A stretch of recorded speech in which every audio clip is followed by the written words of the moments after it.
My wife and I purchased our first home in October of 2022.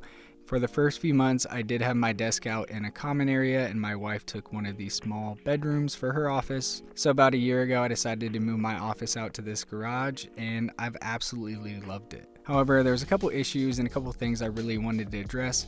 So in today's video, I'm going to be showing you my new and improved office space.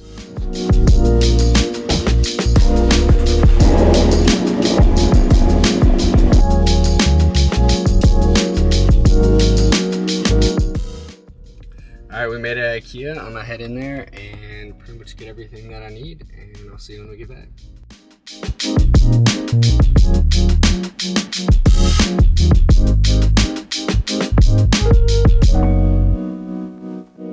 Hello, I'm Cole Chase, and in this video I'll give you a tour of my creative office. For the layout, I am working with a garage that is 10 feet by 17 feet.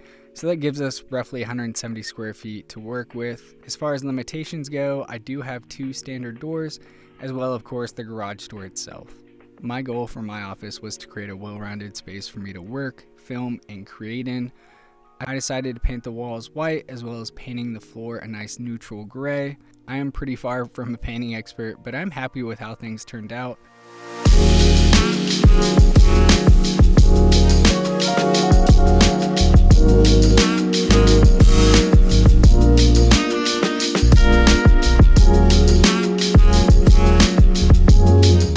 At the end of the day, it is a garage, so I wasn't really looking for perfection here. I did consider removing the floor covering underneath, but well, it's not great. So for now, I am pretty happy to keep the flooring as is. When entering the office from outside through the mudroom, we immediately run into the first of many, and I mean many, furniture pieces from IKEA. The shelving unit is the IKEA Evar with a couple different shelving types. Starting from the top, I have a few cameras on display. This is a really great location because they're pretty easy to grab when needed, and they just kind of serve as a nice backdrop as well. Below that, I have my catch-all bin that I use to store my keys, my wallet, my Ricoh GR3, and pretty much any other things that I need on a pretty consistent basis. The main storage cabinet is used to store some of my larger items like my Pocket 6K, which is usually fully rigged out, a couple of spare lenses, and just a couple miscellaneous bags. This storage area is in need of some better optimization, so I'm really looking to use my A1 Mini to print some new storage solutions such as the Gridfinity system, so definitely be on the lookout for that in a future video. Next to the Evar shelving unit, I use this corner to pretty much store all of my loose tripods, light stands, and some tall items that don't really have a good spot. Directly behind me is what I call the workshop area. This is a place for me to work on my 3D prints, assemble camera rigs, clean lenses, and pretty much just anything else I need to do. To form the L desk setup in the corner, I am using a standing desk from Broden, and the other one is a pretty inexpensive desk from IKEA. Right now I do have my A1 Mini sitting on the IKEA desk, but it is nowhere near sturdy enough for printing on.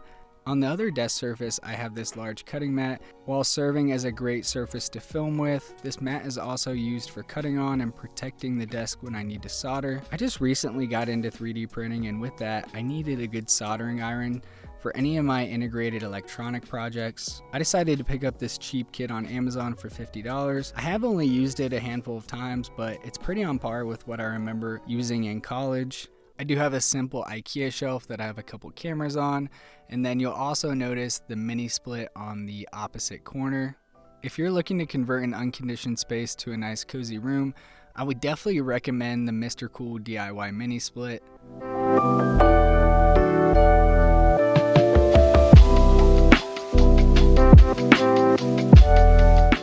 To really maximize the usefulness of my office, I decided to create 2 pretty much independent zones. To create a nice separation as well as provide necessary storage, I decided on the IKEA Trotten cabinets in the white finish. I went with a full unit as well as one of their smaller standard cabinets. I didn't want to entirely close off this area of the room. It would be even more difficult to create content if I did that. So the smaller unit doubles as a worktop. One of my favorite pieces in this office has got to be the IKEA Boaxo shelving unit. While it's certainly not the Vitso shelving unit we all wish it was, it certainly does the job. Install was pretty straightforward. However, because I am in a garage, my studs are not the standard 16 inches, so I did have to use drywall anchors instead of drilling them directly in the studs. After watching just about every video on YouTube about drywall anchors, I decided on the easy anchors in 2 different sizes. I really wasn't a fan of the horizontal mounting bracket, so I decided to install the shelves without it. For my layout specifically, I opted for the 31.5-inch shelves because I think it just filled the space better. I am slowly building out my book collection. I do have a piece on Frank Lloyd Wright, as well as my latest book, Fight On, a book on R.M. Schindler. After getting these first few books, I am definitely looking forward to collecting more. Scattered throughout the shelves, I have some more cameras, a couple art pieces, as well as some of my 3D prints. Now that we are getting close to summer, I plan on really filling out these shelves with some more plants. Given that this shelving system would pretty much be the best backdrop I could get in the office for video calls and YouTube videos like this one, I decided to place my main desk setup directly across on the other side of the room.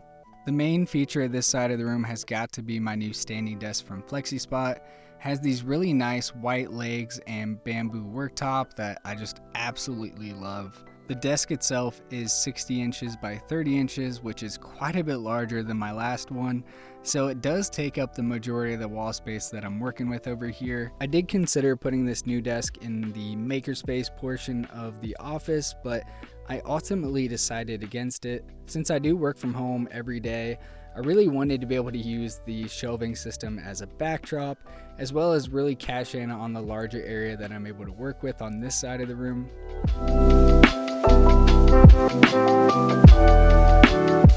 Since natural lighting is non-existent, I do rely heavily on a variety of floor, table, and hanging lamps. To give me even more control, the majority of the lighting in the space does have a Philips Hue bulb, but some of them are just the standard 2700K bulbs from IKEA. I'm at a weird point in my collection where I've already invested in the Philips Hue system, but I really can't bring myself to spend $40 on a small bulb when I can go with a Govee option for much less. Having a bright, inviting workspace has been so valuable for keeping me motivated during some long work days. While I don't think a space is ever finished, I'm certainly happy with what I was able to piece together.